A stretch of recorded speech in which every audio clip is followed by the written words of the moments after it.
పోయిన ఎపిసోడ్లో ఆయనే ఒప్పుకున్నారు, కుక్కొచ్చి మాట్లాడింది బ్రాహ్మణుడి పైన నేను చేశానని. కులమే లేనప్పుడు కులపతి ఎలా వచ్చాడు? ఆయన సమాధానం చెప్పాలి, మొదటి విషయం.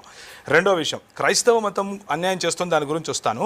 బ్రాహ్మణులు సులభ్ కాంప్లెక్స్లు నడుపుతున్నారు అని అన్నారు. సార్, నేను మీకు రక్షణ టీవీ పరిచర్యల సాక్షిగా అందరి ముందు చెప్తున్నాను, మనము నరేంద్ర మోదీ గవర్నమెంట్కు ఒక లేఖ రాద్దాం, బ్రాహ్మణులకు రిజర్వేషన్ కావాలి, వారు సులభ్ కాంప్లెక్స్లే నడుపుతారు ఇప్పటి నుంచి అని మేము రెడీ. మీరు ఒప్పుకుంటారా? మీరు ఒక స్టేట్మెంట్ ఇవ్వాలి. ఇప్పుడు బ్రాహ్మణులు సవర్ణులు సులభ్ కాంప్లెక్స్లే నడిపిస్తారు ఇప్పటి నుంచి. వారు చాలా పేదవాళ్ళు, మిగిలిన వాళ్ళందరూ ఐఏఎస్లు అవ్వాలి. ఏం సార్? మిగిలిన వాళ్ళందరూ ఐపీఎస్లు అవ్వాలి. బ్రాహ్మణులు సులభ్ కాంప్లెక్స్లే నడపాలి. మీరు చూస్తాను మీరేం మాట్లాడతారు. ఇప్పుడు దళితులపై ట్యాక్సులు వేసి శూద్రుని దోచుకున్నారు.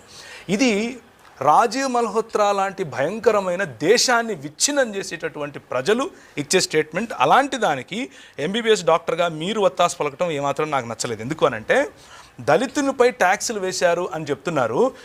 ట్యాక్స్ దళితులు మీరు ఎక్కడన్నా కనిపిస్తారా? లేకపోతే ట్యాక్స్ బాపనులు కనిపిస్తారా మీకు? రెవెన్యూ దళితులు కనిపిస్తారా? రెవెన్యూ బాపనులు కనిపిస్తారా మీకు? రెవెన్యూలు దళితులు కనిపిస్తారా? లేకపోతే రెవెన్యూ దోచిపెట్టిన క్షత్రియులు కనిపిస్తారా మీకు?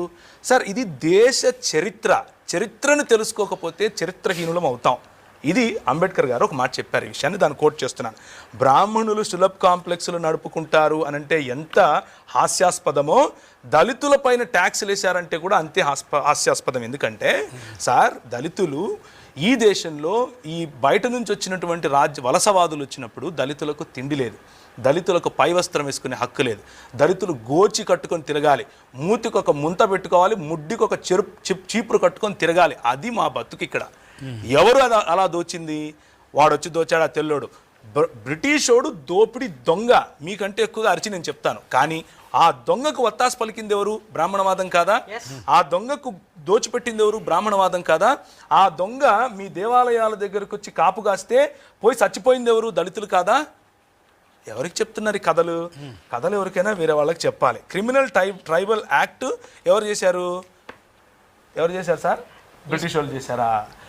కొంచెం రీసెర్చ్ చేస్తే కూడా ఈ మాట మాట్లాడు. క్రిమినల్ ట్రైబల్ యాక్ట్ చేయించింది బ్రాహ్మణులు. క్రిమినల్ ట్రైబల్ యాక్ట్ చేసి తీరాలి అని పట్టింది బ్రాహ్మణులు. ఎందుకు అనంటే, ఫలానా సమాజం, మీరు ఏ సమాజం గురించి అయితే మీరు మీ సమాజంగా చెప్పుకుంటున్నారో ఆ సమాజం వెనుక వాళ్ళు ఒక ప్లీ వేశారు. ప్లీ వేసి ఈ సమాజం వాళ్ళు, ఎరుకళ్ళు, యానాదులు, కోయలు, గోండులు, ఇలాంటి వాళ్ళు కొంతమంది ఉన్నారు, వీళ్ళని మేము క్రిమినల్స్గా చూస్తాం, వాళ్ళు పుట్టుకతో నుంచే మా దగ్గర నుంచి అన్ని దోచుకొని పోయేవాళ్ళు, మేము రోడ్డు మీద వెళుతూ ఉంటే వాళ్ళు నడవటానికి వీల్లేదు, మేము వెళుతూ ఉంటే మా సొమ్ము వాళ్ళు దోచుకుని వెళ్తారు, కాబట్టి వాళ్ళను క్రిమినల్స్గానే గుర్తించండి అని ప్లీ వేసింది బ్రాహ్మణులు. ఎవరికి సార్ కథలు చెప్తారు?